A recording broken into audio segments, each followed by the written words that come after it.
ত্রয়োদশ জাতীয় সংসদ নির্বাচনে ভোটের দিন ঠিক হয়েছে 12ই ফেব্রুয়ারি। সারা দেশে বইছে সেই ভোটের হাওয়া।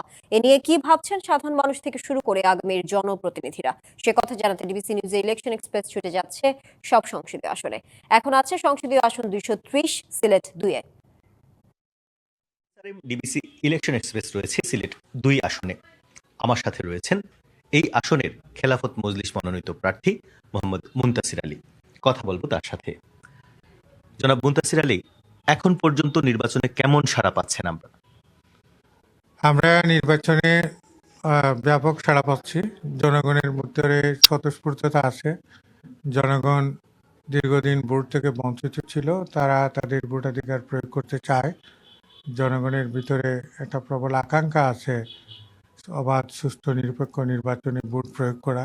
জনমতের প্রতিফলনের আলোকে জনপ্রতিনিধি নির্বাচিত হবে, আগামী দিনে সুন্দর সমৃদ্ধ একটি বাংলাদেশ গড়ে উঠবে। এই প্রত্যাশায় জনগণ ব্যাপকভাবে নির্বাচনী কার্যক্রমে অংশগ্রহণ করছে এবং আমরা আশা করছি যে একটা অন্তর্ভুক্তিমূলক নির্বাচন সামনে হবে, যা ত্রয়োদশ সংসদ নির্বাচন নামে খ্যাত, এবং বাংলাদেশের শত বছরের নির্মাণের জন্য এই নির্বাচন অনেক ভূমিকা রাখবে বলে আমরা প্রত্যাশা করছি। এই এলাকায় বা এই আসনে আপনাদের রাজনৈতিক জোটের আরো প্রার্থী রয়েছেন, তো সেক্ষেত্রে কি প্রভাব পড়তে পারে কিংবা আপনাদের চূড়ান্ত সিদ্ধান্ত কি আসতে পারে? এখানে সিলেট 2 আসনে মূলত বিএনপির নেতৃত্বাধীন জোটের একজন প্রার্থী আছেন, আর আমাদের 11 দলীয় জোটের প্রার্থী হিসাবে খেলাফত মজলিসকে এই আসনটি জোট থেকে দেওয়া হয়েছে।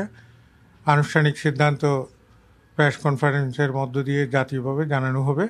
আমি যেহেতু কেন্দ্রীয় লিয়াজি কমিটিতেও কাজ করি, সেই হিসাবে আমি নিশ্চিত এই আসনে আমাকেই মনোনয়ন দেওয়া হয়েছে জোটের পক্ষ থেকে, আমার দলের পক্ষ থেকে।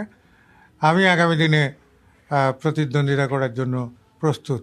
আশা করি জনগণ আমাদের পক্ষে আছে, সংস্কারের পক্ষে, হায়ের পক্ষে, দেশ গড়ার পক্ষে এবং জুলাই সনদ বাস্তবায়নের পক্ষে জনগণ উন্মুখ হয়ে বসে আছে আগামী দিনের নির্বাচনে ভোট দেওয়ার জন্য। একটু জানতে চাই, এলাকার উন্নয়নে কোন কোন বিষয়ে ফোকাস করছেন আপনারা, একটু সংক্ষিপ্ত করে জানাবেন।